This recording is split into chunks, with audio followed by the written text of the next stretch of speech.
At least 12 children and teenagers playing soccer in the Israeli-controlled Golan Heights.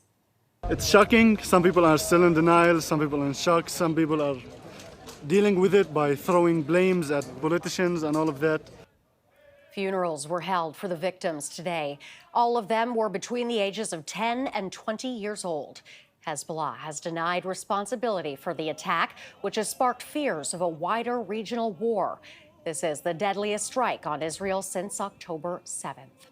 And joining me now to talk more about this is Glenn Ignazio, military expert and retired Air Force Special Operations Commander.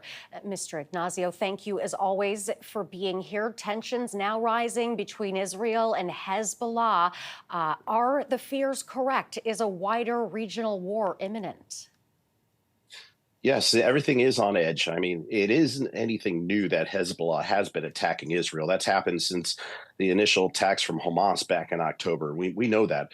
But unfortunately, since then, the attacks have increased. And at this present point, and within the last few weeks, we see an escalation where Israel is attacking Hezbollah to be preemptive and stop attacks, or in retaliation, where they're going after the leadership.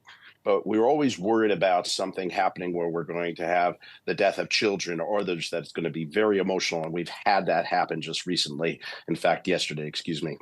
But this is definitely one of the things where everybody's starting to get concerned, and this could actually expand to something bigger.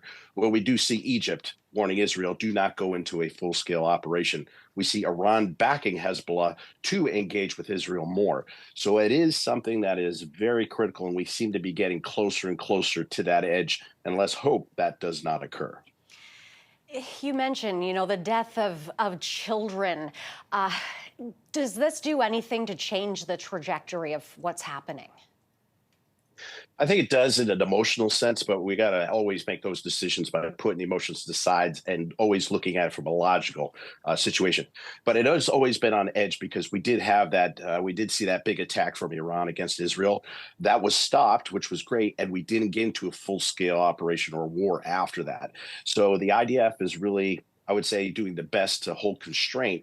But at the same time, we see Hezbollah still doing the same thing with attacks. So the problem is that Israel will say, we will always retaliate against an attack. And we're always seeing Hezbollah attack. So, I mean, it's like, what does this come to an end? And it doesn't. And as we get closer to this and we see more people harmed, especially within Israel, you're going to see a reaction that could be, again, escalatory.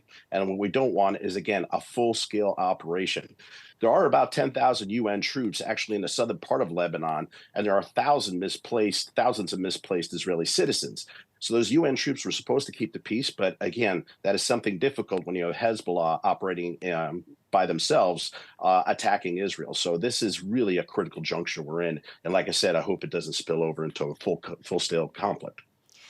Yes, and now there have been recent talks about that U.S.-backed ceasefire with the war in Gaza.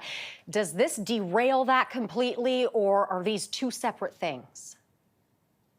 I would hope that things are staying separate as they are. And the more that things calm in Gaza, I hope that that will have an impact in that region and an impact on Hezbollah to pull back. Let's hope that's the case.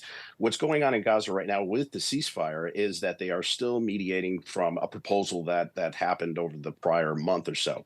And what they've currently had is, again, a 6-week pause. At that point, Israel was to pull back in some of the areas to let people get back into their homes.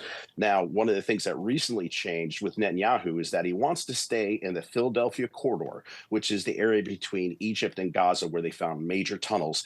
And certain areas, they want to make sure that there's no militants or weapons going from the south or to the north or any of the other areas. So those are a couple of new things that have been added. It doesn't seem outrageous, but it's always come to the faction of, is Hamas going to agree? Is Israel going to agree? It's been delayed for some weeks. And honestly, the further we get to that and the more that the hostages are released, the better off we will. So we've got to get some closure to what's going on in Gaza already. This has gone on way too long as well. We will have to leave it there. Mr. Ignazio, sir, thank you very much, as always, for being here, sharing your insights with us. Glenn Ignazio, military expert and retired Air Force Special Operations